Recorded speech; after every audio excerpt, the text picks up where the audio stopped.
United have made their call on Marcus Rashford, and it's bigger than just a shirt number. Fabrizio Romano says United have decided to hand him the number 14. They are calling it a message of trust, and he is already back in training, traveling with Michael Carrick's squad.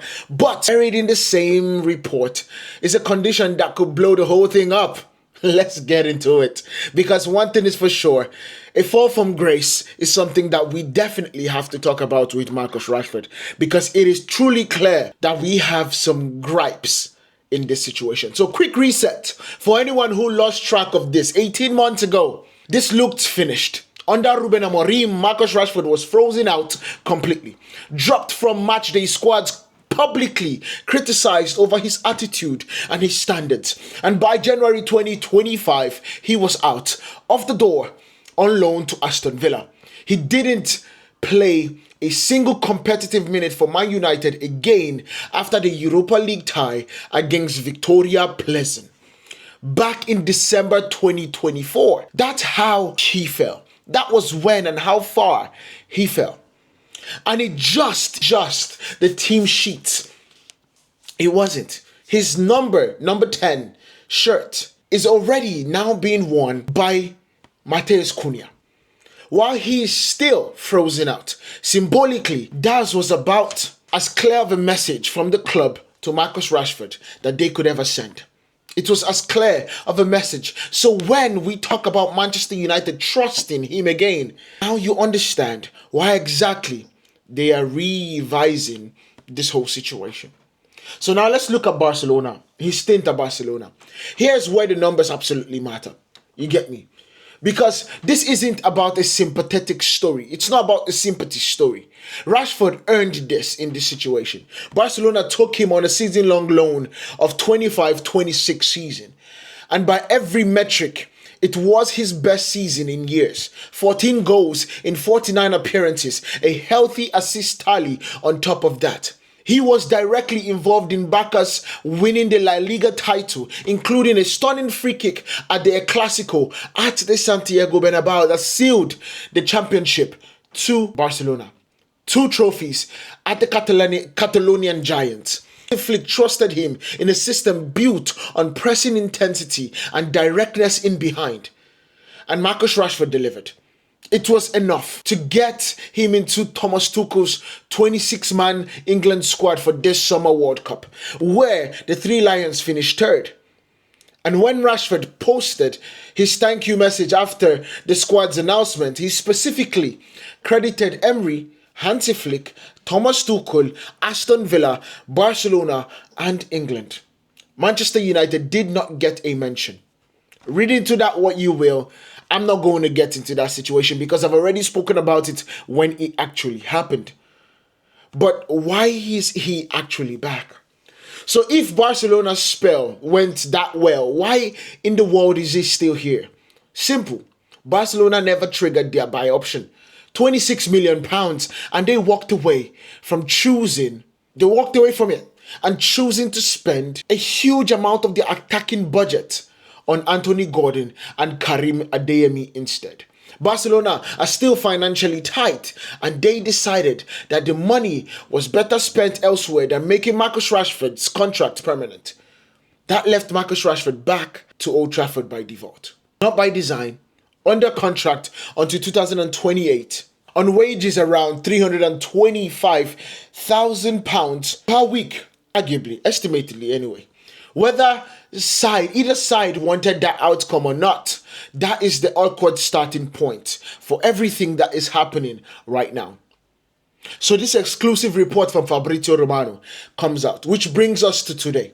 Fabrizio Romano's exclusive report says Man United have made a decision, not just tolerating Rashford's return, but actively choosing to reintegrate him with the number 14 as a symbol of it. 14 was his number at Barcelona, and it sat vacant at Old Trafford since Christian Eriksen left. Handing it to him instead of some anonymous fringe number is United, specifically Michael Carrick, saying that this is a real opportunity, not a formality. You understand? Not a formality. And Carrick's word carries weight here because he and Marcus go way back. They go with Carrick, coached him briefly, managed him as an interim boss before, and he has known him since his breakthrough years, confirming Rashford's involvement in the weeks ahead of United's trip to Dublin, I believe. Carrick kept it simple. Marcus is part of that. We look forward to seeing him short, low-key, deliberate in this situation. That's been Michael Carrick's style throughout all this. But the question also is that, what is the fit? Where does he play? And how is he going to be playing for Manchester United in this new situation? Here's the part that decides whether this works. Where does Marcus Rashford actually fit? United's front line is in short of options. Benjamin Sesko is expected to be Michael Carrick's first choice striker.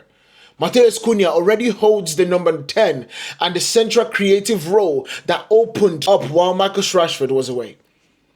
Ruben Amorim has been informed through the preseason, including a draw with PSG that he showed out, and he has 3 goals out of 4 preseason games. That's occupying the squad depth first. Cover across is where realistically this looks like a rotation and squad depth first. Across a season where United are competing on 4 fronts: the Premier League, the Champions League, the FA Cup and the Carabao Cup. Games piles up real fast in a season like that. And fresh legs with genuine end product off the bench are worth more than people give them credit for. They're worth more than gold sometimes. Whether Rashford accepts that role is a different question entirely. Coming off the bench is different from being the star boy, from being the focal point, the face of United that he has been for years upon years. It's up to him in that situation. But there's a catch. Who could still hijack this? That catch means top line clubs in Europe. Now there's a line everyone is going to be focusing on. Unless a top European club arrives, he can stay. That was from Fabrizio Romano. And that's not a filler. That's the entire tension of this story. The cut price route is gone.